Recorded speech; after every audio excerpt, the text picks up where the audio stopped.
नमो अरिहन्ताणं नमो सिद्धाणं नमो आयर्याणं नमो उवजायाणं नमो लोये सवसाहुणम् मङ्गलं भगवान् वीरो मङ्गलं गौतमो गणी मङ्गलं कुन्दकुन्दार्यो जैनधर्मोऽस्तु मङ्गलम् सर्वमङ्गलमाङ्गल्यं सर्वकल्याणकारकं प्रधानं सर्वधर्माणां जैनं जयतु शासनं जैनं जयतु शासनम् अरिहंत सिद्ध सूरी उपाध्याय साधु सर्व अर्थ के प्रकाशी मांगलिक उपकारी हैं। तिन्हें को स्वरूप जान राग ते भई जो भक्ति काय को न माए स्तुति को उचारी है। धन्य धन्य तुम ही से काज सब आज भय कर जोर बारंबार वंदना हमारी है। मंगल कल्याण सुख ऐसो हम चाहते हैं। हो मेरी ऐसी दशा जैसी तुम धारी है। हो मेरी ऐसी दशा जैसी तुम धारी है। मंगल में मंगल करण वीतराग विज्ञान नमो ताहि जाते भय अरहंतादि महान करि मंगल करियो महाग्रंथ करण को काज जाते मिले समाज सब पावे निज पद राज। मोक्ष मार्ग प्रकाशक ग्रंथ और उसके पीछे का परिशिष्ट रहस्यपूर्ण चिट्ठी, उसकी हमारी चर्चा चल रही है। और उसके अंतर्गत पेज नंबर 343 है ना, मोक्ष मार्ग प्रकाशक ग्रंथ सविकल्प से निर्विकल्प जाने की विधि वो हमने देखी। और आज जो है अपन, वो तो विधि हो गई अपनी सविकल्प से निर्विकल्प जाने की। उसमें कोई किसी को क्वेश्चन हो नहीं है तो फिर अपन आगे अब आज बढ़ेंगे। यहाँ से पढ़ना है ना, तथा जो ज्ञान, यहाँ से पढ़ना है। हाँ, देखो, तो अभी तो इतनी बात हो गई सविकल्प से निर्विकल्प कैसे जाना है। अब इसके बाद का जो कॉन्वर्सेशन है फिर अब अपन देखते हैं। देखो, तथा जो ज्ञान पांच इंद्रियों व छठवें मन के द्वारा प्रवर्तता है, वह ज्ञान सब ओर से सिमटकर इस निर्विकल्प अनुभव में केवल स्वरूप सन्मुख हुआ। क्योंकि वह ज्ञान क्षोभक्षम रूप है, इसलिए एक काल में एक ज्ञेय ही को जानता है। वह ज्ञान स्वरूप जानने को प्रवर्तित हुआ, तब अन्य का जानना सहज ही रह गया। वहां ऐसी दशा हुई कि बाह्य अनेक शब्दादिक विकार हों, तो भी स्वरूप ध्यायी को कुछ खबर नहीं। इस प्रकार मति ज्ञान भी स्वरूप सन्मुख हुआ, तथा नयादिक के विचार मिटने पर श्रुत ज्ञान भी स्वरूप सन्मुख हुआ। अब ये ज्ञान के बारे में बता रहे हैं कि अब ये तो देखा हमने कि सविकल्प से निर्विकल्प होते हैं, तो बोले ज्ञान की क्या स्थिति बनती है। तो अब उसकी यहाँ चर्चा कर रहे हैं कि ज्ञान जो सम्यक दर्शन किसको होता है, पहले तो संगी पंचेंद्रिय को होता है। तो संगी पंचेंद्रिय नियम से पांच इंद्रिय और मन होता है उनका, है ना, क्योंकि संगी पंचेंद्रिय है। तो वो ज्ञान किससे प्रवर्तता है, पांच इंद्रियों और मन से प्रवर्तता है। संगी पंचेंद्रियों का ज्ञान पांच इंद्रियों और मन से प्रवर्तता है। ठीक है, क्योंकि मति ज्ञान क्या है, मति ज्ञान जो इंद्रियों से रूपी पदार्थों को मतलब मति ज्ञान का काम क्या है, इंद्रियों से जानता है वो, रूपी पदार्थों को इंद्रियों से जानता है। तो इंद्रियों और मन से प्रवर्तता है वो। और फिर श्रुत ज्ञान क्या है, जो मति ज्ञान के द्वारा जो पदार्थ जानेगा उनके बारे में विशेष जानता है, वो श्रुत ज्ञान है। तो अब यहाँ पंडित जी बता रहे हैं कि जो पांचों इंद्रियों व छठवें मन के द्वारा प्रवर्तता है, तो वो कौन सा ज्ञान हुआ, मति ज्ञान हुआ। जहाँ पांचों इंद्रियों मन के द्वारा बात चल रही है वो क्या है, वो मति ज्ञान है। मति ज्ञान है वो। तो बोले कि वो मति ज्ञान से, मति ज्ञान के द्वारा प्रवर्तता है वह ज्ञान सब ओर से सिमटकर इस निर्विकल्प अनुभव में केवल स्वरूप सन्मुख हुआ। देखो, ये एक ज्ञान की विशेषता है हमारे मति ज्ञान की, कि एक समय एक ही पदार्थ को जानता है। एक समय में मति ज्ञान क्या है? वो एक समय में एक ही पदार्थ को जानता है। हमको दिखता है कि हम बहुत सारे पदार्थों को एक साथ जान रहे हैं, पर वो पदार्थों को हमको दिखता है ना, लेकिन उसमें कितना, उसमें असंख्यात समय हो चुके हैं। जब वो पकड़ में आता है ना हमको, उस जब कोई वस्तु पकड़ में आती तो उसमें असंख्यात समय निकल गए हैं। तो वो जो असंख्यात समय निकल गए हैं, तो वो असंख्यात समय एक साथ स्टिच होकर, जैसे आपने मूवी देखी, तो मूवी में क्या होता है कि आपने, एक एक फिल्म होती, वो एक एक फोटो होता है, और वो फोटो कैसा होता है, वो फोटो एकदम स्पीड से चलता है, तो हमको ऐसा लगता है कि कोई वस्तु चलती हुई है, कोई आदमी चलते हुए दिख रहा है, दौड़ते हुए दिख रहा है। वो दिखता है, पर वो तो क्या है, वो एक एक समय की फोटो है ना। तो ऐसे ही जब हमको ज्ञान जो पकड़ में आता है ना, वो कैसा है, वो फिल्म चलती है। तो वो जो हमारे ज्ञान में, जो ज्ञान पकड़ में आता है हमको, तो वो क्या है, वो बहुत सारी पर्यायों को एक साथ स्टिच करके वो हमको एक, एक पर्याय, वो समझ लो, एक वो पूरा सीक्वेंस हमको पकड़ में आता है। वो बहुत सारी पर्याय हैं, क्योंकि एक समय की एक पर्याय, उसमें असंख्यात पर्याय निकल जाती हैं, वो असंख्यात पर्याय हमारे ज्ञान का विषय बनती हैं। ऐसा है। तो यहाँ बता रहे हैं कि एक समय में वो जो मति ज्ञान है, वो एक समय में एक ही वस्तु को पकड़ता है। वो ऐसा ही है। वो ज्ञान का विषय एक समय में एक ही वस्तु बनती है। तो देखो, वह ज्ञान सब ओर से सिमट कर इस निर्विकल्प अनुभव में केवल स्वरूप सन्मुख हुआ। क्योंकि वह ज्ञान क्षयोक्षम रूप है, इसलिए एक काल में एक ज्ञेय ही को जानता है। ये किसकी बात चल रही है? जिसका ज्ञान क्षयोक्षम है। और क्षयोक्षम ज्ञान कहाँ तक है? क्षयोक्षम ज्ञान 12वें गुण स्थान तक है। छद्मस्त का क्षयोक्षम ज्ञान ही है, 12वें गुण स्थान तक। 12वें गुण स्थान तक क्षयोक्षम ज्ञान है। तो बोले वो क्षयोक्षम ज्ञान है, इसलिए एक काल में एक ज्ञेय ही को जानता है। तो जब उसने क्या करा, जब बाहर से उसने वो सारा सबको समेट लिया, तो अब क्या हुआ? अब वो कहाँ जाए, कहीं ना कहीं तो जाएगा ना, तो वो अंदर की तरफ जाता है। तो अंदर की तरफ जाता है, तो वो सिर्फ एक समय में सिर्फ आत्मा को ही अपने अनुभव में, आत्मा को ही जानने का काम करता है। तो आत्मा को ही जानने का काम कर रहा है, तो एक समय में एक ही वस्तु को जानता है, तो आत्मा को जानता है वो। सारा बाहर से समेटकर अंदर की तरफ गया, तो अंदर की तरफ गया, तो अंदर क्या है, आत्मा है, एक ही वस्तु है ना। तो अंदर एक ही वस्तु है, तो वो अंदर की जो वस्तु है उसको जानता है, वो आत्मा को जानता है। तो देखो, एक काल में एक गेय ही को जानता है। वह ज्ञान स्वरूप जानने को प्रवर्तित हुआ, तब अन्य का जानना सहज ही रह गया। तो कहना है, जब वो अपने आप को जानता है, तो एक समय में सिर्फ अपने आप को ही जान रहा है वो, सहज ही बाहर छूट गया, क्योंकि एक समय में वो एक ही वस्तु, एक ही को अपने ज्ञान का विषय बना सकता है, एक ही वस्तु को। ज्यादा वस्तुओं को, एक से ज्यादा वस्तु को नहीं बना सकता। तो बोले जब अपने आप को जान रहा है, तो सहज ही बाहर की वस्तुओं को नहीं जानेगा, क्योंकि वो अपने आप को जान रहा है। तो बोले वह ज्ञान स्वरूप जानने को प्रवर्तित हुआ, तब अन्य का जानना सहज ही रह गया। वहां ऐसी दशा हुई कि बाह्य अनेक शब्दादिक विकार हों, तो भी स्वरूप ध्यायी को कुछ खबर नहीं। तो बोले बाहर कोई कुछ भी बोल रहा हो, कुछ भी कर रहा हो, वो जब अंदर में चला गया तो उसको कोई खबर नहीं रहती, कोई खबर नहीं है। सुकमाल मुनि है, सियाल वो खा गई कि नहीं, सियाल नहीं खा गई उनको, जिंदा खा गई। आप सोचो, तो कैसे वो पावर कहाँ से आई उनको, कि कोई जिंदा खा रहा है आपको और आप उफ भी ना करें, तो वो पावर आई कहाँ से? तो वो पावर यही है कि भाई सब बाहर से अपने आप को समेट कर अंदर की तरफ गए, है ना। अब वो अंदर की तरफ गए, अनुभूति का काल तो बहुत थोड़ा सा है। बाहर की तरफ भी आए, लेकिन बाहर की तरफ आए, वो सियालनी खा रही है, तो क्या करा, फिर भेद विज्ञान करा, फिर अंदर की तरफ आए, फिर बाहर की तरफ आए। ऐसा थोड़ी कि उनको पता नहीं पड़ रहा होगा, खा रहा है तो पता तो पड़ रहा होगा ना।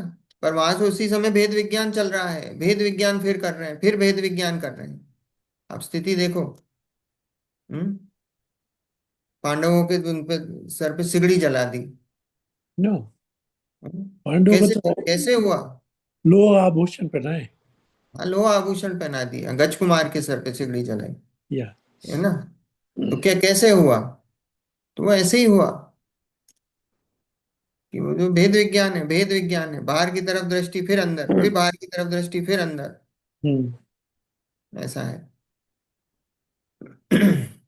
वहां ऐसी दशा हुई कि भाई अनेक शब्दादिक विकार हों, तो भी स्वरूप ध्यायी को कुछ खबर नहीं। इस प्रकार मति ज्ञान भी स्वरूप सन्मुख हुआ। वो मति ज्ञान जो है वो क्या हुआ? वो स्वरूप के सन्मुख हुआ। तथा नयादिक के विचार मिटने पर श्रुत ज्ञान भी स्वरूप सन्मुख हुआ। तो बोले श्रुत ज्ञान क्या काम क्या है? मति ज्ञान के द्वारा जाने गए पदार्थों के बारे में विशेष जानता है। तो बोले वो नयादिक के जो विचार चल रहे थे वो मिट गए। और मिटने के बाद क्या हुआ? वो भी स्वरूप सन्मुख हुआ। नए क्या थे? नए प्रमाण क्या थे? नए प्रमाण तो एक एक आपके एक टूल थे आपके, जिससे कि आप वस्तु को, जैसे आपको नदी के उस तरफ जाना है, तो नदी के उस तरफ जाना है तो आपको नाव चाहिए कि नहीं? तो वो नाव है, वो टूल्स हैं वो। नए प्रमाण वो टूल्स हैं। लेकिन आप जैसे ही नाव, आप नदी के उस तरफ पहुंच जाओगे तो फिर क्या करोगे? आपको नाव को छोड़ना पड़ेगा। उन उस वो नाव के विकल्प को छोड़ना पड़ेगा। तो ही आप उस तरफ जा पाओगे। नाव में बैठे रहोगे तो पानी में ही हो आप। तो उधर से उतरना पड़ेगा, तो वो उतरते हैं। नयादिक के विचार मिटने पर श्रुत ज्ञान भी स्वरूप सन्मुख हुआ। नए क्या है? श्रुत ज्ञान का अंश ही तो है। नए श्रुत ज्ञान का अंश है। देखो, ऐसा वर्णन समय सार की टीका में, समय सार की टीका आत्मख्याति में है, तथा आत्म अवलोकनादि में है। इसलिए निर्विकल्प अनुभव को अतीन्द्रिय कहते हैं। क्योंकि इंद्रियों का धर्म तो यह है कि स्पर्श रस गंध वर्ण शब्द को जाने, वह यहाँ नहीं है। और मन का धर्म यह है कि अनेक विकल्प करे, वह भी यहाँ नहीं है। इसलिए यद्यपि जो ज्ञान इंद्रियों इंद्रिय मन में प्रवर्तता था, वही ज्ञान अब अनुभव में प्रवर्तता है। तथापि इस ज्ञान को अतीन्द्रिय कहते हैं। अब देखो, ऐसा वर्णन समय सार की टीका आत्मख्याति में है ना। समय सार की गाथा 144वीं मैंने निकाली है। हाँ, 5 मिनट में वो भी पढ़ लेते हैं, उसका रेफरेंस है ना। आपके इसमें तो नहीं, इसमें मैंने खोली है ना। सम्मद दंसण नाणम ए सोलह दीति रवणि बवदेशम सवर्ण पखर दो भण दीजो सो समय सारो। अपन इसका से भावार्थ पढ़ेंगे, है ना। इसके पहले जो है ना, 19 कलश हैं इसके पहले, है ना। अब ये तो मेन समय सार की गाथा है, इसके पहले 19 कलश लिखे हैं। आत्मख्याति क्या है? आत्मख्याति टीका है किसकी? अमृत चंद्राचार्य देव की समय सार के ऊपर। समय सार के ऊपर कमेंट्री लिखी है 1000 साल बाद आचार्य अमृत चंद्राचार्य देव ने, और उसका नाम है आत्मख्याति।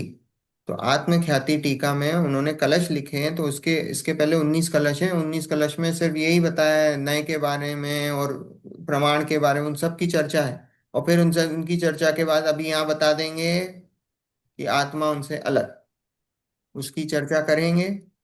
और फिर वो पक्षातिक्रांत वो सब उसकी चर्चा है। पर अपन तो यहाँ अभी जो गाथा लिया अपन उसका गाथार्थ पढ़ते हैं। देखो, सिर्फ मैं भावार्थ पढ़ रहा हूं कि निर्विकल्प अनुभव होने पर जिसके केवल ज्ञान आदि गुणों का पार नहीं है, ऐसे समय सार रूपी परमात्मा का अनुभव ही वर्तता है। मैं अनुभव करता हूं, ऐसा भी विकल्प नहीं होता, ऐसा जानना।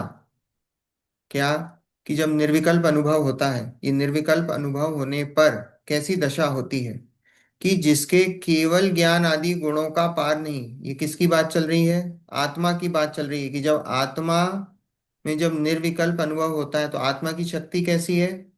कि भाई हाँ। आत्मा केवल ज्ञान जैसे गुणों, केवल ज्ञान जैसी शक्ति को प्रकट करने वाला है ना। आत्मा की शक्ति कितनी है? कि केवल ज्ञान जैसी पर्याय को प्रकट करने वाला है। तो बोला जिसके निर्विकल्प अनुभव होने पर जिसके केवल ज्ञान आदि गुणों का पार नहीं है। ये निर्विकल्प अनुभव किसका होता है? आत्मा का होता है। और उस आत्मा की पावर कितनी है? कि भाई वो केवल ज्ञान आदि पर्याय वैसी प्रकट करता है वो।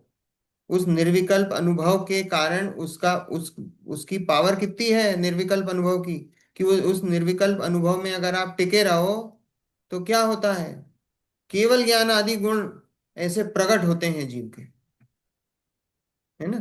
तो केवल ज्ञान आदि गुणों का पार नहीं, ऐसे समय 344 पे। परमात्मा का अनुभव ही वर्तता है। अब ऐसे समय सार रूपी, समय सार रूपी मतलब, समय मतलब आत्मा, और समय सार मतलब उस आत्मा का सार। उस आत्मा का सार क्या है, वो त्रिकाली ध्रुव ज्ञायक भगवान आत्मा, जो पर्याय जिसमें गौण है, पर्याय जिसमें गौण है, जिसमें पर्याय नहीं है, पर्याय को गौण करा हुआ है, ऐसा भगवान आत्मा समय सार रूपी परमात्मा का अनुभव ही वर्तता है, उस त्रिकाली ध्रुव का ही अनुभव वर्तता है। अनुभव क्या है, अनुभव पर्याय है। और उसमें क्या बोला, ऐसे समय सार रूपी परमात्मा का अनुभव ही वर्तता है। तो मतलब कि जो त्रिकाली ध्रुव का है, वो त्रिकाली ध्रुव ही जानने में आता है। अनुभव क्या है, अनुभव मतलब ज्ञान। और वो समय सार रूपी परमात्मा मतलब वो त्रिकाली ध्रुव का अनुभव मतलब ज्ञान ही वर्तता है। ज्ञान में क्या है, ज्ञान में सिर्फ भगवान आत्मा है।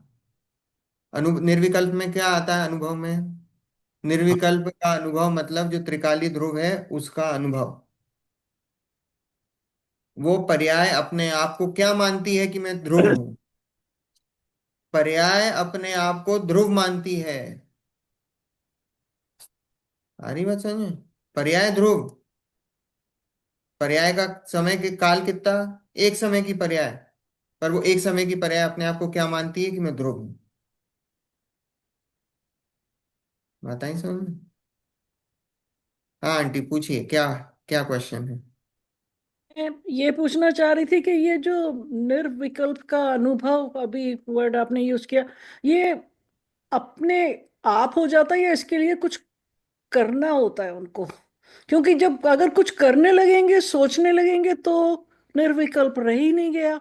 ये अपने आप उस स्टेज में पहुंचते होंगे शायद। हाँ तो अभी देखा था ना अपन ने, वही सविकल्प से निर्विकल्प होने की विधि बताई थी।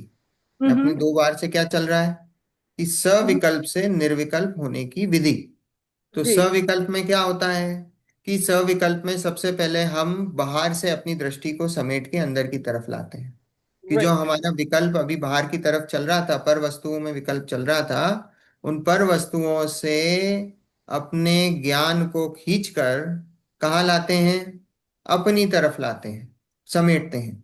समेटते हैं तो उसमें क्या करते हैं कि भाई अपने आप को पहले बोलते हैं कि मैं शरीर नहीं हूँ, शरीर नहीं हूँ, फिर ये जो राग द्वेष की पर्याय है ये भी मेरी नहीं है, तो मैं कैसा हूँ, मैं शुद्ध हूँ, मैं बुद्ध हूँ, ऐसा वो चिंतन करता है। फिर ऐसा चिंतन करने के बाद वो क्या करता है कि वो और अंदर जाता है, और अंदर जाने में क्या करता है कि वो अपने को त्रिकाली, वो नए से, है ना, शुद्ध नय से, शुद्ध नय से वो बोलता है कि मेरा आत्मा कैसा है, कि मेरा आत्मा तो अपरिणामी निष्क्रिय है। अब शुद्ध नय से देखा उसने, फिर बोले शुद्ध नय, अब यहाँ पे नय भी खत्म हो गया और अंदर गया, और विचार में गया अंदर, कि अब ऐसी स्थिति बन गई कि वहां नय का भी कोई विकल्प नहीं रहा। Exactly what I am trying to ask. जब आपने कहा उस विचार में गया, तो वो वो पहले विचार विचार में। की ही स्टेज होगी, वो अच्छा। सविकल्प ही होगा। फिर सविकल्प से अभी वस्तु का निर्णय हुआ, हम्म। सविकल्प से वस्तु का निर्णय हुआ, तो जब सविकल्प से वस्तु का निर्णय हुआ तो इसमें आया था कि आनंद आता है, तो मतलब सविकल्प में ही आनंद आया। लेकिन अब ये आनंद आया है अभी, लेकिन वो आनंद, उसको ऐसा लगा कि मुझे आनंद आया है, पर वास्तव में आनंद कब आएगा कि जब उस पे मोहर लगेगी, जब निर्विकल्पना होगा। हमने कोई भी चीज निर्णय करी, जैसे हम कोई अभी खाना बना रहे हैं, तो हम खाना बना रहे हैं, तो खाना बनाने के टाइम हमको कितना विकल्प होता है, कि अभी जैसे मान लो खीर बना रहे हैं, तो खीर बना रहे हैं तो हमको भैया दूध भी चाहिए, हमको चावल भी चाहिए, हमको शक्कर भी चाहिए, हमको ये सारी जो नमक भी चाहिए, हमको ये वस्तुएं चाहिए। तो हम पहले वस्तुओं को इकट्ठा करते हैं सब जगह से, अपना खीर बनाना है तो अभी हमें दूसरी चीजों की तरफ दृष्टि नहीं डालना, कि हमको लौकी की सब्जी चाहिए, गिलकी की सब्जी, वो उधर से दृष्टि हटाकर हम किधर खीर की तरफ आए, सिर्फ वो चार इंग्रेडिएंट्स पे फोकस। अब चार इंग्रेडिएंट्स पे फोकस होने के बाद अब उसको मिलाते हैं, हमें इतना मिलाना है उतना मिलाना है, बिल्कुल रेशो में उसको मिला के इतनी देर उसको गर्म करना है, है ना, वो सारी चीजें करेंगे। अब वो सारी चीजें हो गई, जब बन के तैयार होगी तो हमको देख के खुश, एकदम खुश होती है कि हाँ बन के बढ़िया तैयार होगी। अभी हमने चखा नहीं है उसको। आई बात समझ में? जब बन के तैयार हुई तभी हमको खुशी हो गई कि ये बढ़िया चीज बन के तैयार हुई। तो ऐसे ही जब सविकल्प में जब हमको निर्णय हो जाता है वस्तु का तो हमको आनंद आता है, पर अभी हमने उस वस्तु को चखा नहीं है, हमने उसका अनुभव नहीं करा है। वो उसके पहले का आनंद है। फिर उसके बाद क्या होता है कि अब हमारी चीज बन के तैयार हो गई, तो अब हमको किसी भी चीज का, किसी भी प्रकार का विकल्प नहीं, ना शक्कर का, ना दूध का, ना चावल का, ना नमक, कुछ नहीं, अब हमको चखना है।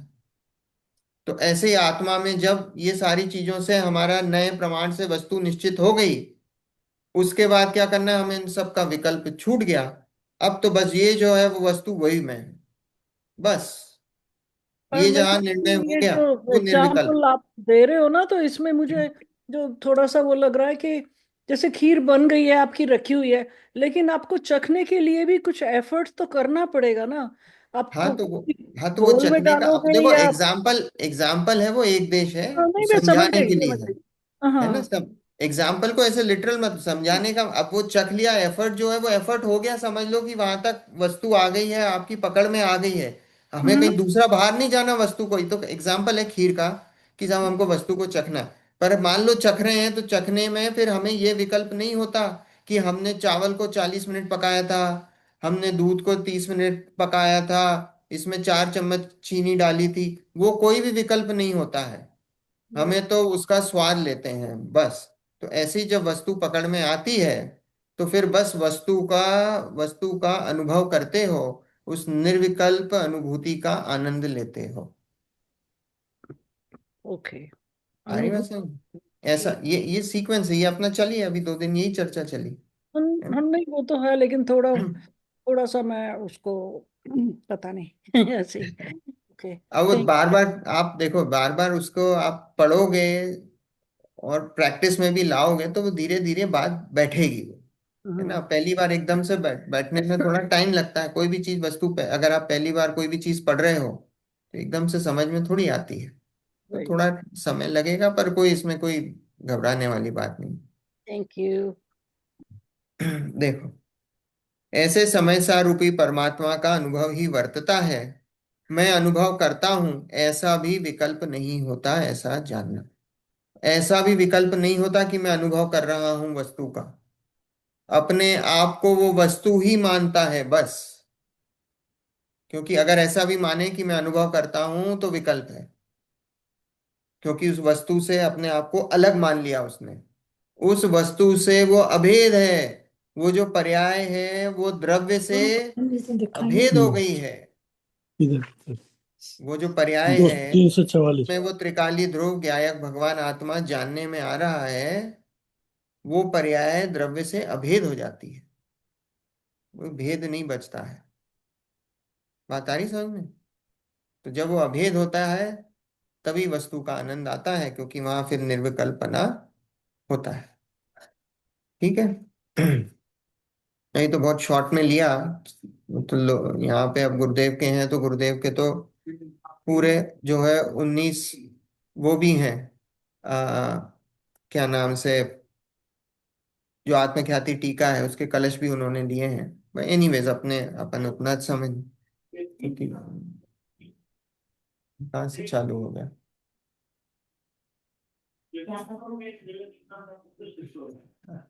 अपने आप चालू हो गया। उसको डिस्कनेक्ट कर दो उसको।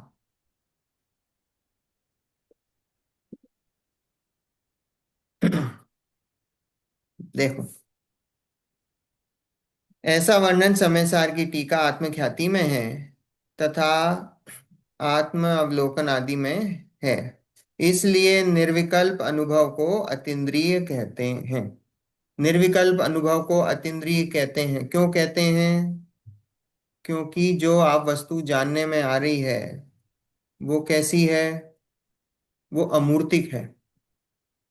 वस्तु जो जानने, आत्मा कैसी है? मूर्ति। मूर्तिक है कि अमूर्तिक है? मूर्ति। मारता अमूर्तिक है। लेकिन जो मति ज्ञान है वो किस वस्तुओं को जानता है ना? जो मूर्तिक। पांच इंद्रियां हैं, वो पांच इंद्रियों के विषय क्या हैं? मूर्ति। मूर्तिक हैं।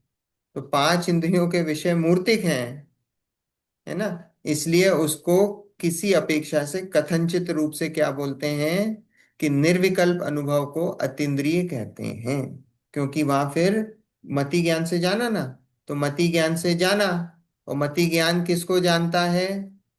इंद्रिय। मूर्तिक को, इंद्रियों के द्वारा। और यहाँ तो यह मूर्तिक है, तो इसलिए क्या बोला उसको? अतीन्द्रिय बोला, कि वो जो निर्विकल्प अनुभव है वो अतीन्द्रिय है।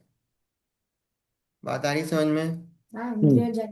इंद्रियां जनित नहीं है, क्योंकि इंद्रियां किसको जानती हैं? मूर्तिक पदार्थों को। इंद्रियां मूर्तिक पदार्थों को जानती हैं। मूर्तिक पदार्थ समझे? मूर्तिक मतलब जो दिखाई देता है। आत्मा दिखाई देती क्या इन आंखों से?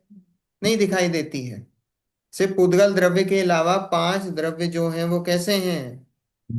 वो अमूर्तिक हैं। सिर्फ उद्गल द्रव्य मूर्तिक है। तो जो आंखों से, जो जड़ से क्या दिखाई देता है? जड़, जड़ इंद्रियों से, ये खिड़की से मूर्तिक पदार्थ, है ना? मूर्तिक पदार्थ ही दिखाई देता है। तो इसलिए बोला कि इसलिए निर्विकल्प अनुभव को अतीन्द्रिय कहते हैं। क्योंकि देखो, इंद्रियों का धर्म तो यह है कि वह स्पर्श रस गंध वर्ण शब्द को जाने। वह यहाँ नहीं है, क्योंकि आत्मा में न स्पर्श है, न रस है, न गंध है, न वर्ण है। वह यहाँ नहीं है। और मन का धर्म यह है कि अनेक विकल्प करे। वह भी यहाँ नहीं है। मन का काम क्या है? मन विकल्प करता है। मन विकल्प करता है, तो बोले वहां विकल्प भी खत्म हो गया है। जब अनुभव करते हो आत्मा का, तो क्या होता है? विकल्प भी खत्म हो गया ना, वहां विकल्प नहीं है किसी भी प्रकार का विकल्प। तो वो विकल्प भी खत्म हो गया, तो बोले उस अपेक्षा से उसको निर्विकल्प बोला। और क्योंकि वहां पे स्पर्श रस गंध वर्ण शब्द को जानने का काम नहीं हो रहा है, तो इसलिए उसको क्या बोल दिया? उसको अतीन्द्रिय बोल दिया। तो अतीन्द्रिय निर्विकल्प बोला। इसलिए यद्यपि जो ज्ञान इंद्रिय मन में प्रवर्तता था, वह ज्ञान अब अनुभव में प्रवर्तता है। तथापि इस ज्ञान को अतीन्द्रिय कहते हैं। अब ये जो ज्ञान था, नहीं इसके नहीं, मुझे पहले ज्ञान लिखना क्या है। था? जो ये मतिश्रुत दुआ का ज्ञान था लिखो वो क्या कर रहा संस्कृत था? में। वो मतिश्रुत ज्ञान किस में प्रवर्त रहा था? है मतिश्रुत ज्ञान, वो मति शुद्ध ज्ञान था, वो बाहर पुद्गल में या जिसमें भी प्रवर्त रहा था। तो बोले वो मति शुद्ध ज्ञान बाहर की तरफ प्रवर्त रहा था। अब वो क्या कर रहा है? वो अंदर अनुभव में प्रवर्त रहा है ना? देखो, अब इसमें ये एक बात है। अभी तो क्या बोला हमने कि मति ज्ञान से, क्योंकि मति ज्ञान क्या है? मति ज्ञान स्पर्श रस गंध, मतलब कि वो पुद्गल पदार्थों को जानता है। तो मति ज्ञान पुद्गल पदार्थों को जानता है, और वो मति ज्ञान पुद्गल पदार्थों को जानता है, तो फिर वो आत्मा को कैसे जान सकता है? क्योंकि हमने बोला कि भाई मति ज्ञान तो उसकी सीमा कहाँ तक है? कि वो मूर्तिक पदार्थों तक ही सीमा है। अभी तो यहाँ पंडित जी कह रहे हैं कि अभी लास्ट सेंटेंस पढ़ो। वही ज्ञान अब अनुभव में प्रवर्तता है, तथापि इस ज्ञान को अतीन्द्रिय कहते हैं। किस ज्ञान को? इस मति ज्ञान को ही अतीन्द्रिय भी बोल दिया। अभी इसके पहले क्या बोला पंडित जी ने? कि भैया वो निर्विकल्प अतीन्द्रिय ज्ञान है। अतीन्द्रिय क्यों बोला? क्योंकि भाई वहां पे स्पर्श रस गंध वर्ण नहीं है। और निर्विकल्प इसलिए बोला क्योंकि वहां विकल्प नहीं बचा। तो निर्विकल्प अतीन्द्रिय बोला उसको, है ना? और उसके बाद फिर लास्ट सेंटेंस में बोल दिया कि वही जो मति ज्ञान था जो बाहर की तरफ प्रवर्त रहा था, अब वो बोले अनुभव में प्रवर्तता है। तथापि इस ज्ञान को अतीन्द्रिय कहते हैं। अब उसी ज्ञान को अतीन्द्रिय बोल दिया। पहले बोल दिया कि वो तो उसको जानता है, लेकिन अब उसी ज्ञान को अतीन्द्रिय बोल दिया। अब देखो इसका आगे एक्सप्लेनेशन है।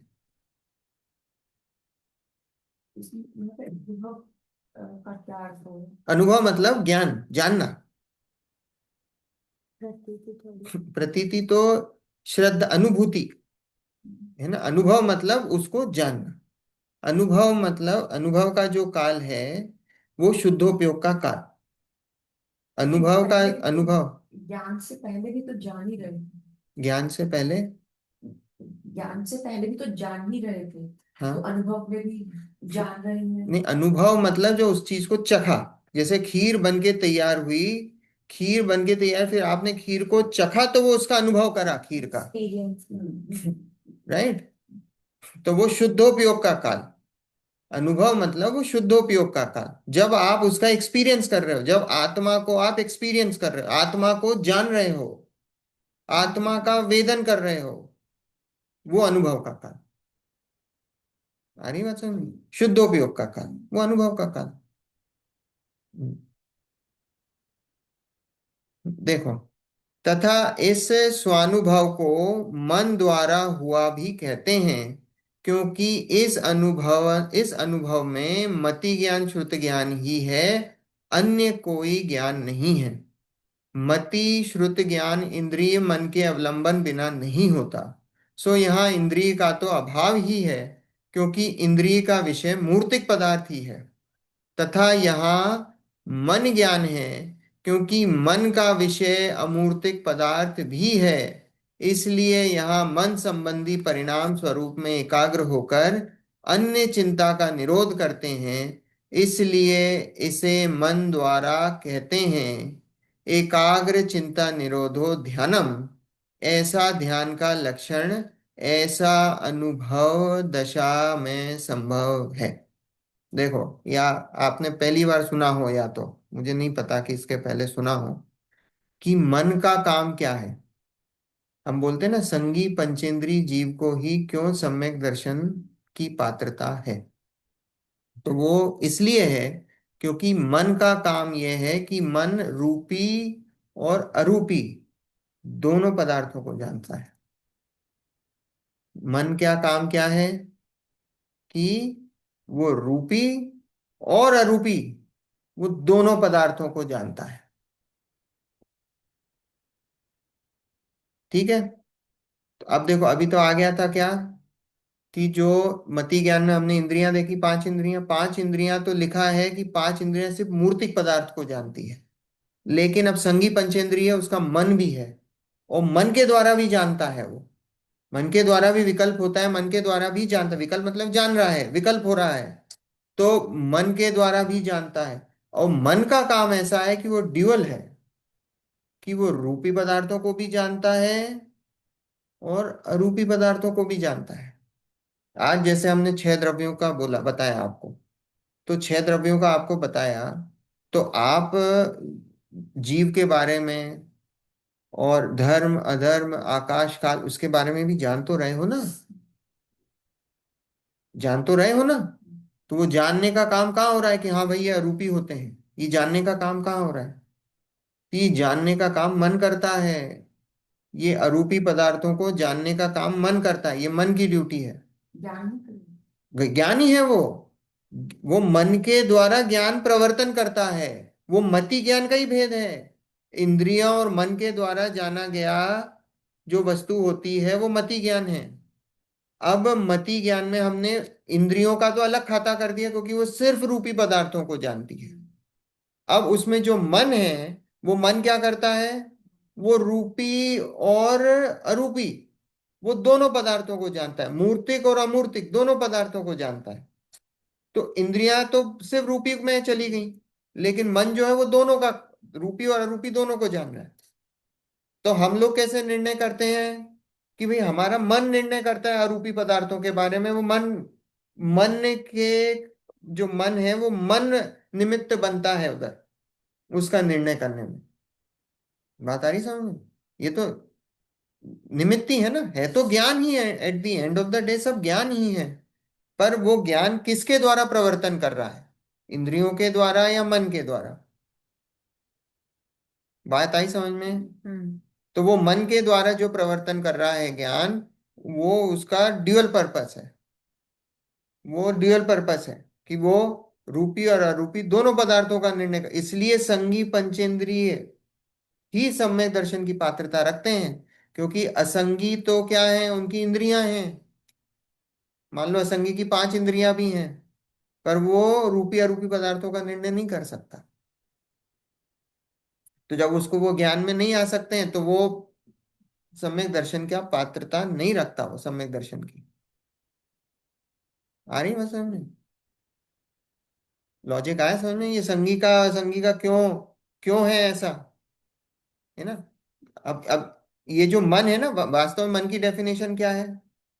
कि आत्मा की जिस शक्ति के द्वारा सही गलत का निर्णय हो सके, वो वास्तव में मन है। पर वो मन क्या है? मन के द्वारा, मन भी क्या है? ज्ञान ही है।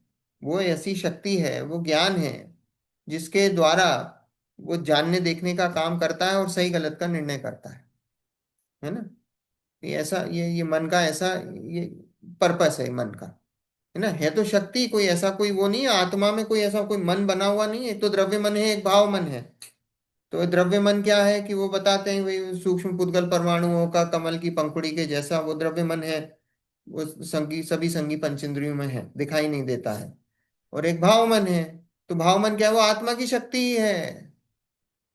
वो आत्मा की शक्ति ही है। वो ज्ञान है, जानने की शक्ति ही है, और कुछ नहीं है, है ना? वो आत्मा की शक्ति है। तो देखो फिर से पढ़ते हैं। मति श्रुत ज्ञान इंद्रियां, इंद्रिय मन के अवलंबन बिना नहीं होता। मति श्रुत ज्ञान में क्या निमित्त पड़ता है? इंद्रिय और मन का निमित्त पड़ता है। सो यहाँ इंद्रिय का तो अभाव ही है। इंद्रियों का तो अभाव ही है, क्यों? क्योंकि भाई आप अपने आत्मा को जान रहे हो, वहां इंद्रियों की कोई जरूरत है नहीं है ना? क्योंकि इंद्रिय का विषय तो मूर्तिक पदार्थ है, आत्मा तो अमूर्तिक है। तो बोले वहां इसलिए तो इंद्रियों का वहां अभाव है। तथा यहाँ मन ज्ञान है, क्योंकि मन का विषय अमूर्तिक पदार्थ भी है। मन का विषय मूर्तिक भी है और अमूर्तिक भी है, तो अमूर्तिक पदार्थ भी है। इसलिए यहाँ मन संबंधी परिणाम स्वरूप में एकाग्र होकर अन्य चिंता का निरोध करते हैं। क्या बोला?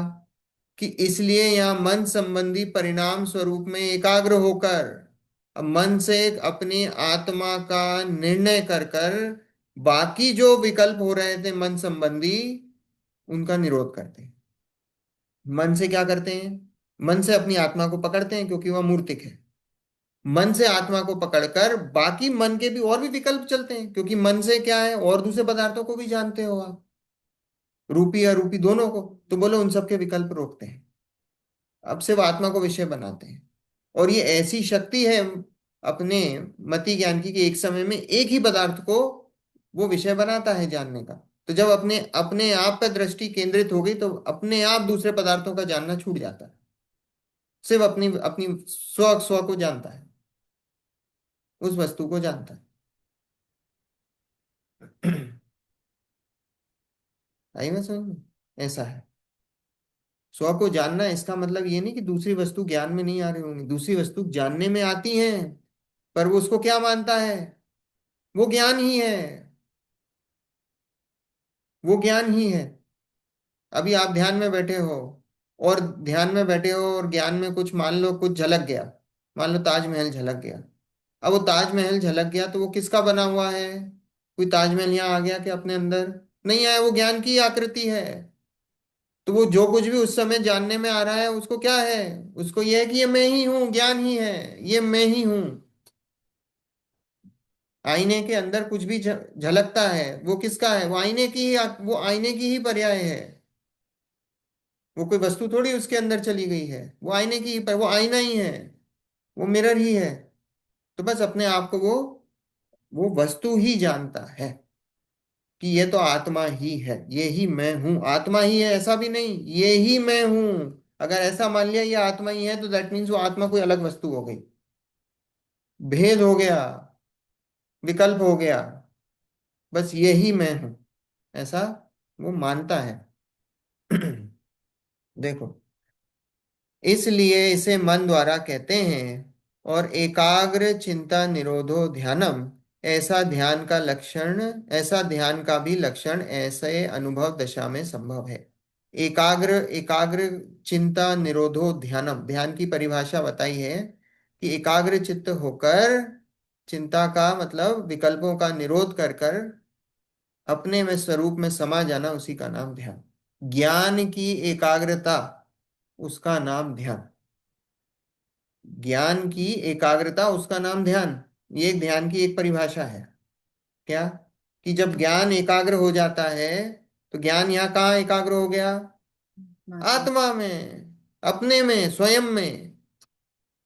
स्वयं में भूल जाओ आत्मा को भी, यहाँ तो स्वयं में, स्वयं में एकाग्र हो गया, उसका नाम ध्यान। तो ऐसे ध्यान का भी लक्षण ऐसे अनुभव दशा में संभव है। तो बोले वो अनुभव दशा में ऐसे ध्यान का लक्षण देखने में आता है कि वो अपने स्वरूप में एकाग्र हो जाता है। तो ऐसा, ऐसे अनुभव दशा की यहाँ पे चर्चा है। अब देखो, तथा समय सार नाटक में कवित्व में कहा है, वस्तु विचारत ध्यावते मन पावे विश्राम, रस्वा स्वादत सुख उपजे अनुभव या को नाम। क्या? कि इस प्रकार मन बिना जुदे ही परिणाम स्वरूप में प्रवर्तित नहीं हुए, इसलिए स्वानुभव को मन जनित भी कहते हैं। अतः अतीन्द्रिय कहने में मन जनित कहने में कुछ विरोध नहीं, विविक्षा भेद है। देखो ये समय सा नाटक में क्या, वस्तु विचारत ध्यावते मन पावे विश्राम। मतलब देखो, वस्तु विचारत ध्यावते मन पावे विश्राम, ऐसा बोलते थे गुरुदेव कि ये जो है ना, अपने, जब आप सविकल्प में जाते हो ना, जब आप चिंतन करते हो किसका, नय का, प्रमाण का, तो बोले अपने आप को थका दो, थका दो, अपने इसको विकल्पों को थका दो। थकने के बाद क्या होती है स्थिति? कहीं एक जगह आके जीव थक के बैठ जाता है। हम क्या करते हैं, खेल के आए, दिन भर मान लो घूम के आए, कहीं भी आए, तो क्या होता है, शाम को आके फिर हमको लगता है बस बैठ जाओ, कहीं पे एक जगह आकर बैठ जाओ थक कर। तो ऐसे ही बोले क्या करते हैं कि अपना ये जो विकल्प चल रहे थे ना सब जगह, वो बोले इन विकल्पों से थका दो अपने आप को, कि ये कौन से विकल्पों से, ये भेद विज्ञान वाले विकल्पों से थका दो।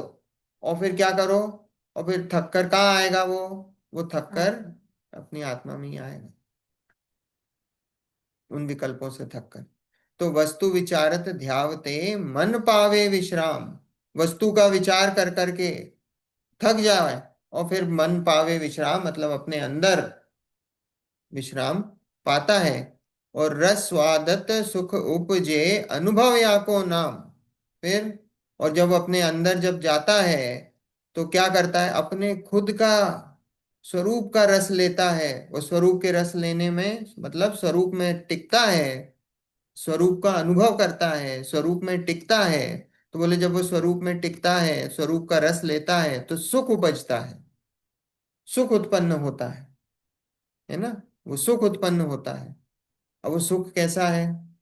देखो, सुख वो शांति का सुख है। वास्तव में सुख किसका है? आज हमको किसी भी प्रकार का जब विकल्प नहीं हो, देखो, हमको कोई भी चीज का विकल्प होता है ना, विकल्प में दुखी है। मान लो हमको गाड़ी खरीदना है, तो गाड़ी खरीदना है, गाड़ी खरीदना है, गाड़ी खरीदना है, तो क्या, कांस्टेंट विकल्प चल रहा है, विकल्प चल रहा है, विकल्प चल, तो विकल्प में दुख है। और जैसे ही गाड़ी खरीद ली हमने, तो फिर क्या हुआ, हम सुखी होते हैं। सुखी किसके हैं? वो इसलिए सुखी नहीं हुए कि वो गाड़ी यहाँ गैराज में आकर खड़ी हो गई, वो हमारे विकल्प मिट गए। वो जो विकल्पों के जो दुख चल रहे थे, उन विकल्पों के दुख से शांति मिल गई हमको, कि अब हमें किसी प्रकार का विकल्प नहीं है। वो गाड़ी गैराज में खड़ी इसलिए सुख नहीं है, वो सुख इसलिए है कि विकल्प हमारे मिट गए। किसी को बच्ची की शादी करनी है, विकल्प चल रहा है, विकल्प चल, जब तक शादी ना हो, शादी ना हो, शादी ना हो, शादी, इसलिए थोड़ी कि मुझे बच्ची को भगाना है। और बच्ची घर छोड़ के चली गई, तो फिर क्या हुआ, वो विकल्प सारे मिट गए, अपने आप शांति हुई, है ना। इसलिए थोड़ी वो सुखी हुआ कि बच्ची घर छोड़ के चली गई, वो तो उसका जो विकल्प चल रहा था, उन विकल्पों से उसको, हाँ, निवृत्ति मिली है। तो उस बात की, उस बात के, उसके कारण जो शांति प्रकट हुई उसको विकल्पों की, है ना, विकल्प जाने की, इसका नाम सुख है। देखो वो सुख, जो ये जो सुख अपन बात करें, तो ये कोई सुख नहीं है वास्तव में। ये तो बस इतना सा है कि वो जो तीव्र कषाय चल रही थी, वो तीव्र कषाय से मंद कषाय की ओर गया, तो उसका उसको उस बात की प्रसन्नता हुई, उसमें उसको सुख भासित हुआ। यहाँ तो क्या कर रहे हैं, वो मंद कषाय से कषाय का नाश होता है। कषाय का नाश हो गया यहाँ तो। जब अपने अंदर जाता है तो क्या है, सम्यक दर्शन प्राप्त करा तो क्या हुआ, कषाय का नाश हुआ है। तो नाश होने पर वो अतीन्द्रिय सुख है, वास्तव में ये सुख उत्पन्न होता है। कषाय के नाश से वो जो सुख उत्पन्न हुआ, ये उसकी बात है। स्वादत सुख उपजे, अनुभव या को नाम। और ये जो इसी का नाम अनुभव है, कि जब हम अपने आप को जानते हैं, वो जो रस अपना चखते हैं अपने स्वरूप का, और सुख जो उपजता है, वास्तव में अनुभव उसका नाम है। ये अनुभव है। देखो, आत्मा दिखाई तो देता नहीं है ना। अब हम सोचे कि साहब हमको आत्मा दिखाई दे, तो आत्मा हमको दिखाई नहीं देता। हमको नहीं दिखाई देता। केवली को दिखाई देता है क्या? केवली को दिखाई देता है आत्मा। केवली को दिखाई देता है आत्मा, हमको दिखाई नहीं देता है। आत्मा तो मूर्ति है। अमूर्तिक है, पर दिखाई देता है। क्यों दिखाई, कैसे पता पड़ा दिखाई दिया? क्योंकि आत्मा के जो प्रदेश हैं, वो केवल ज्ञानी को पता है कि नहीं, आत्मा के कहाँ कहाँ किसके कौन से प्रदेश हैं। तो फिर वो कैसे पता पड़े? बिना देखे कैसे, बिना ज्ञान में देखे वो कैसे पता पड़े? तीन लोक है, आकाश है ना। तो बोले आकाश अनंत है। आकाश कैसा है, मूर्तिक है कि अमूर्तिक है? अमूर्त अमूर्तिक है ना। तो बोले वो आकाश फैला हुआ है, आकाश में लोकाकाश है, वो सारी चीजें वो कैसे दिखाई दी? पुरुषाकार है। वो सब चीजें हैं। तो वो सारी सब चीजें क्या है? ये केवल सब केवल ज्ञानी के ज्ञान में है। आत्मा एक एक जीव का, अब ये देखा आलू के अंदर अनंत जीव है, वो एक एक जीव के प्रदेश दिख रहे हैं कि नहीं? एक एक जीव के प्रदेश दिख रहे हैं कि नहीं, कि वो जीव क्या, वो आकार कितना सा है उधर प्रदेश का, दिख रहा है कि नहीं? और किसी का समुद्घात हुआ, तीन लोक में फैल गए आत्मा के प्रदेश, तो वो दिखाई दिए कि नहीं केवल ज्ञानी को? तो इसका मतलब केवल ज्ञानी को आत्मा दिखाई देता है। आ रही बात समझ में? केवल ज्ञानी के ज्ञान का विषय बनता है, क्योंकि आत्मा का आकार दिखाई देता है उनको। जो सिद्ध शिला में जो जीव हैं, उनका आकार कैसा है? उनका भी तो आकार है ना। जिस जिस उसमें जिस गए। जिस जो आखिरी अंतिम भाव से जिसमें मोक्ष गए हैं, वही आकार होता है। जिस स्थिति में मान लो खड़गासन में गए हैं मोक्ष, तो वैसे की वैसी आकार का आत्मा है वहां पे। 500 धनुष के कौन है? 500 धनुष के आदिनाथ भगवान। हम्म। और महावीर भगवान 7 हाथ के। तो वो कैसे हैं? वो 7 हाथ के दिखाई दे रहे हैं कि नहीं महावीर भगवान? और वहां आदिनाथ भगवान 500 धनुष के आकार वाले हैं, वहां पे आत्मा उनका। तो वो दिखाई दिया कि नहीं दिया? इसलिए केवल ज्ञानी को दिखाई देते हैं, पर हमको दिखाई नहीं देते हैं। हमारे क्यों? क्योंकि हमारा ज्ञान उतना सूक्ष्म नहीं है कि हम उसको पकड़ सकें। तो अभी तो हमें किसी का अवलंबन लेना पड़ता है। केवल ज्ञानी को किसी इंद्रियों और मन का अवलंबन है क्या जानने के लिए? नहीं है। वहां इंद्रियां और मन तो है नहीं। भगवान को इंद्रियां और मन थोड़ी है जानने के लिए। तो हमें उसका अवलंबन लेना पड़ता है। तो हमें उसका अवलंबन लेना पड़ता है, तो हमारी क्या है, कि हमारी एक लिमिटेशन है। तो वो लिमिटेशन के हिसाब से हम जानते हैं। अरे वो समझ, ऐसा है।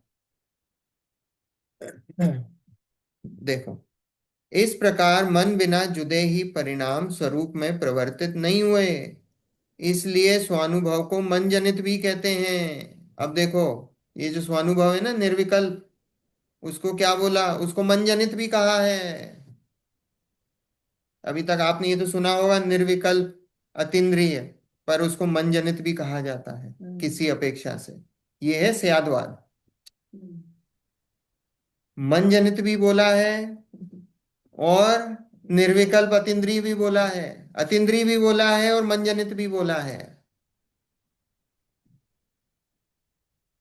आई बात समझ में? दोनों हैं, है ना। इस प्रकार मन बिना मनजनित जुदा का मतलब जुदे, क्या है? मनजनित से का मतलब क्या होगा यहाँ पे? मन जनित मतलब वो मन मन से से आत्मा जुड़ा को हुआ। पकड़ा ना। अच्छा अच्छा। उस मन से आत्मा को पकड़ा। देखो, अभी आत्मा जानने में आ रहा है, हमारे पास दो ही ज्ञान है अभी, मति ज्ञान और श्रुत ज्ञान। हमारे पास ये दो ही ज्ञान है, और इन दोनों से ही हम आत्मा को पकड़ सकते हैं। कोई तीसरा नहीं है। क्यों? क्योंकि अवधि ज्ञान मन पर ज्ञान तो हमारे पास है नहीं। अवधि ज्ञान किसको जानता है? भाई ये रूपी पदार्थों को जानता है। अवधि ज्ञान जानता ही नहीं है, वो रूपी पदार्थों को ही जानता है। और जो मन पर ज्ञान है वो तो किनको है? वो तो मुनिराजों को है। मन पर ज्ञान तो भावलिंगी मुनिराजों को है। तो वो तो ऑलरेडी स्टेज से गुजर चुके हैं, सम्यक दर्शन वाली स्टेज से गुजर चुके हैं हम तो। ठीक है। और वो भी क्या करते हैं? वो तो भाई किसी के भावों को पकड़ते हैं या किसी उसको पकड़ते हैं, है ना, देश काल परिस्थिति के हिसाब से। तो वो मना पर है क्या, वो अलग। तो ये जो मति श्रुत ज्ञान है, इस मति श्रुत ज्ञान से ही आप आत्मा को जानते हो। तो ये मति श्रुत ज्ञान है, तो बोले मति श्रुत ज्ञान से जानते हो, तो कैसे जानते हो? क्योंकि मति ज्ञान में तो हमने बोला कि भाई वो इंद्रिय और मन से है, और इंद्रिया तो सिर्फ रूपी पदार्थों को जानता है। तो बोले ये मन का काम है, वो मन के कारण अब आत्मा, इसलिए मन का बहुत बड़ा इसकी उपयोगिता है, क्योंकि मन से आप आत्मा को पकड़ते हैं। सॉरी टू इंटरप्ट अगेन, लेकिन मैं ये पूछ रही थी कि अभी थोड़ी देर पहले आपने बताया था कि मन से, मन का की डेफिनेशन या मन का मतलब क्या है। मैं हाँ। नोट करना चाह रही थी उसको, अगर आप एक बार रिपीट कर दें हाँ, तो। तो मन की डेफिनेशन, दो प्रकार के मन हैं। एक तो द्रव्य मन होता है और एक भाव मन होता है। द्रव्य मन, कोई भी जहाँ पे द्रव्य हो ना, तो द्रव्य मतलब कोई ऐसी पुद्गल की वस्तु जो दिखाई देने वाली हो। तो अब हम्म। ये जो द्रव्य मन है, ये वास्तव में दिखाई देता नहीं है, है ना। ये ऐसा सूक्ष्म पुद्गल परमाणुओं का कमल के आकार का होता है, और यहाँ पे हृदय में ऐसा विराजमान होता है, अपने यहाँ हृदय स्थल में। सभी जितने भी संगी पंचेंद्रीय जीव हैं, उन सब के द्रव्य मन होता है। ये हमको दिखाई देता नहीं है, वो सूक्ष्म पुद्गल परमाणुओं का बना हुआ कमल के आकार का होता है, हमको दिखाई नहीं देता। ये तो द्रव्य मन है। और जो भाव मन है, तो भाव मन की जो डेफिनेशन वो तो ये है कि आत्मा की जिस शक्ति के द्वारा किसका है? हित अहित का निर्णय हो सके, उसका नाम मन, मन, भावना। भाव मन है ना। और वास्तव में वो आत्मा की शक्ति क्या है? वो ज्ञान है। उस जिस ज्ञान से हित का अहित का निर्णय हो सके। अब इस ज्ञान, अब ये जो मन है, इसका इसका एक काम ये है कि वो जानने का काम भी करता है, क्योंकि वो ज्ञान ही है जिस जो हित अहित का निर्णय कर। तो वो जानने का काम भी कर रहा है। तो वो जानने का काम कर रहा है, तो वो जानने के काम में उसके दो काम हैं। एक काम तो ये है कि वो रूपी पदार्थों को भी जाने, और एक काम तो ये है कि वो अरूपी पदार्थ को भी जाने। तो आत्मा कैसा है? अरूपी है ना। तो आत्मा अरूपी है, और वो मन आत्मा को जानता है ना। वो उससे आत्मा का निर्णय होता है। इसलिए स्वानुभव को मन जनित भी कहते हैं, क्योंकि उस मन से आत्मा का निर्णय हुआ, तो इसलिए उस स्वानुभव को मन जनित भी कहा। और उसके पहले हमने उसको अतीन्द्रिय भी कहा। क्यों? क्योंकि वो इंद्रियों से नहीं जाना जा सकता, है ना। तो इसलिए हमने उसको पहले अतीन्द्रिय कहा कि भाई वो अतीन्द्रिय है। और इधर हमने उसको मन जनित भी कहा, क्योंकि उसको मन से जाना जाता है। दोनों इसमें इसमें हमने जो स्यादवाद है, देखो इसमें लगा है बिल्कुल। अपेक्षाएं दोनों लग गई हैं, मन से भी और अतीन्द्रिय भी। आगे बात समझ में? हम्म। ये कुछ नया नया सुना होगा, है ना। देखो, इस प्रकार मन बिना जुदे ही परिणाम स्वरूप में प्रवर्तित नहीं हुए, इसलिए स्वानुभव को मन जनित भी कहते हैं। अतः अतीन्द्रिय कहने में और मन जनित कहने में कुछ विरोध नहीं, विवक्षा भेद है ना। हम्म।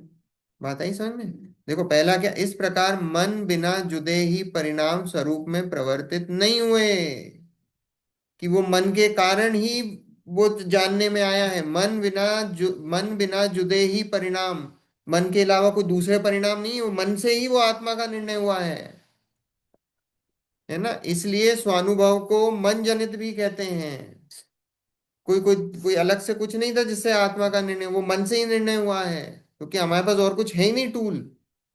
मति और शुद्ध ज्ञान ही है। कोई दूसरा को और कोई तीसरी वस्तु नहीं है हमारे पास जानने के लिए, कोई तीसरा, कोई खिड़की नहीं है तीसरी हमारे पास, ये दो ही खिड़कियां हैं। है ना।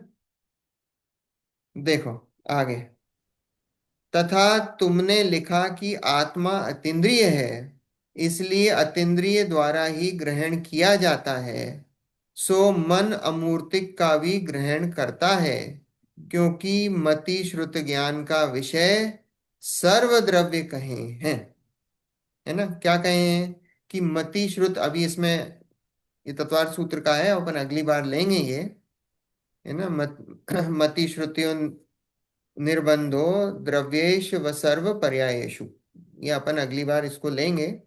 है ना, ये तत्वार्थ सूत्र में से लेंगे। पर इधर यहाँ लिखा है कि पंडित जी ने, तुमने लिखा था कि आत्मा अतीन्द्रिय है, इसलिए अतीन्द्रिय द्वारा ही ग्रहण किया जाता है। तो बोले बात बिल्कुल सही है, आत्मा अतीन्द्रिय है, इंद्रियां है नहीं आत्मा में, और वो अतीन्द्रिय द्वारा ही ग्रहण किया जाता है। इंद्रियों से, अतीन्द्रिय मतलब जो इंद्रियों से पार हो, है ना, तो अतीन्द्रिय द्वारा ही ग्रहण किया जाता है। सो मन अमूर्तिक का भी ग्रहण करता है, पर बोले जो मन है वो क्या है, वो अमूर्तिक का ग्रहण करता है। और क्योंकि मति श्रुत ज्ञान का विषय सर्वद्रव्य कहे हैं। अब देखो, मति श्रुत ज्ञान के विषय मतलब, विषय मतलब समझते हैं, मति श्रुत जिसको जानता, ज्ञान का विषय मतलब जिसको जान रहा हो। तो बोले मति श्रुत ज्ञान का विषय सर्वद्रव्य, छयों द्रव्य कहे हैं, पर वो छयों द्रव्य की सर्व पर्यायों को नहीं जानता है। पर्यायों में लिमिटेशन है। अगर छयों द्रव्य की सारी पर्यायों को जानने लग जाए तो केवल ज्ञान हो जाएगा। केवल ज्ञान क्या होता है, सर्व द्रव्य की सर्व पर्यायों को जानता है, वो केवल ज्ञान। तो मति श्रुत ज्ञान क्या है, कि उस सर्व द्रव्यों को तो जानता है, पर उन सर्व द्रव्यों की सर्व पर्यायों को नहीं जानता है। अभी हम मति श्रुत ज्ञान से पूछें कि हम पिछले जन्म में क्या थे, वो नहीं बता सकता है, क्योंकि सर्व पर्यायों को नहीं जानता, भूतकाल की पर्याय को नहीं जानता, अगले जन्म में क्या बनेंगे वो नहीं जानता है। सो सर्व द्रव्य की सर्व पर्यायों को नहीं जानता है, कुछ पर्यायों को जानता है। जानता सर्व द्रव्य है, लेकिन उनकी कुछ पर्यायों को जानता है ना। और केवल ज्ञान है, वो सर्व द्रव्य की सर्व पर्यायों को जानता है ना। ये डिस्टिंक्शन है दोनों में, है? तो मयूर जी, इसमें कहीं पे ब्रेन या नॉलेज का भी रोल है कहीं पे, मन में या मतिश्रुत ज्ञान में, या जैसे मैं कहते हैं ना, क्या रही केवल हूँ? ज्ञान में है। ब्रेन जो है, वो ब्रेन तो, ये तो पुद्गल का बना हुआ है ना। ये ब्रेन क्या है, ये पुद्गल है। तो ब्रेन अलग है, पुद्गल अलग है। ए ब्रेन अलग है और जीव अलग है, ज्ञान अलग है ना। ये जो ब्रेन है वो तो पुद्गल का बना हुआ है, तो बोले वो ब्रेन थोड़ी जानता है, ये लॉजिक है। मेरा ब्रेन मतलब तो ये क्या था है, कि वो तो हार्ड मन मास का बना हुआ मन है को ना। हित अहित का जो ज्ञान होगा वो ब्रेन। वो हमारे यहाँ जो मन है, वो मन ये बताया है कि वो हृदय में, हृदय की जगह पर ऐसे कमल के आकार का होता है। और वो आत्मा की ऐसी शक्ति है जो हित अहित का विचार कर सके, निर्णय कर सके।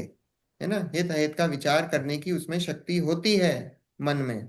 तो हित अहित का विचार कर सकता है, ज्ञान में ले सकता है, वो ज्ञान की ऐसी शक्ति है, उसका नाम मन है। तो इधर उसमें ब्रेन का हमारे यहाँ कुछ ऐसा है ब्रेन नहीं का है। कोई रोल नहीं है उसमें। हाँ ब्रेन का, क्योंकि ब्रेन तो पुद्गल का बना हुआ है ना।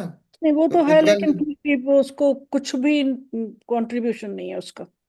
नहीं उसका कोई कंट्रीब्यूशन, ऐसा ऐसा कोई कंट्रीब्यूशन नहीं है। अब वो हम ऐसे व्यवहार में ऐसे बोलने में आता है, भी निमित्त निमित्तिक संबंध है, भी दिमाग अपना लगाओ, दिमाग यूज करो, है ना। हम्म। तो ऐसा वो निमित्त निमित्तिक संबंध है, बोलने में आता है। पर वास्तव में तो वो आत्मा ही जान रहा है, ब्रेन थोड़ी जान रहा है। जानने का काम तो आत्मा ही कर रहा है। बोलते हैं मन नहीं लग रहा है, हाँ, वो क्या है वो वो मन, तो मन वो विकल्पों का है, क्योंकि हम विकल्प से मन को जोड़ते हैं ना, कि हमारे विकल्प चल रहे हैं, बार बार हम कुछ कुछ कुछ कुछ कुछ कुछ सोच रहे हैं, कुछ कुछ सोच रहे हैं, वो मन नहीं लग रहा है ना। तो वो क्या है, वो विकल्प है, तो विकल्प को हम मन से जोड़ते हैं। मन का काम विकल्प करना है, तो मन का काम विकल्प करना है, तो इसलिए हम बोलते हैं मन नहीं लग रहा है, ऐसा है। ओके। ठीक है, देखो थोड़ा सा तो पंडित जी ने उत्तर दिए हैं उनके, तो थोड़ा सा तो हैवी पड़ेगा, है ना। अब नहीं, जितना ठीक समझ है। में आए कोशिश करो समझने की, है ना। वो मेरा फोन कहाँ है? इंटरेस्टिंग, इंटरेस्टिंग है, इंटरेस्टिंग है। अरे थैंक यू। चलिए, जिनवाणी स्तुति। निज निधि निज में बताए, यह अनंत उपकार है उसके उसके लिए, जिन जिन वाणी माँ को वंदना वंदना शतबार शतबार है, वंदना शतबार शतबार है, है, वंदना वंदना शतबार शतबार है। है। नौ वर्णों में पढ़ना।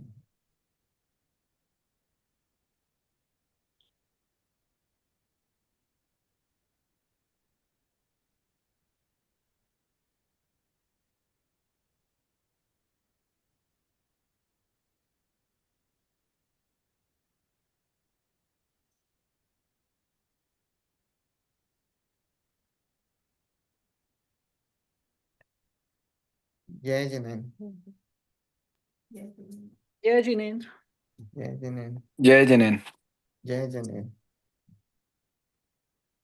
जय जिनेन्द्र जय जी, जिनेन्द्र। थैंक जय यू। जिनेन्द्र। जय जिनेन्द्र। जय जिनेन्द्र। ताऊ मॉलिक्यूल्स में मतलब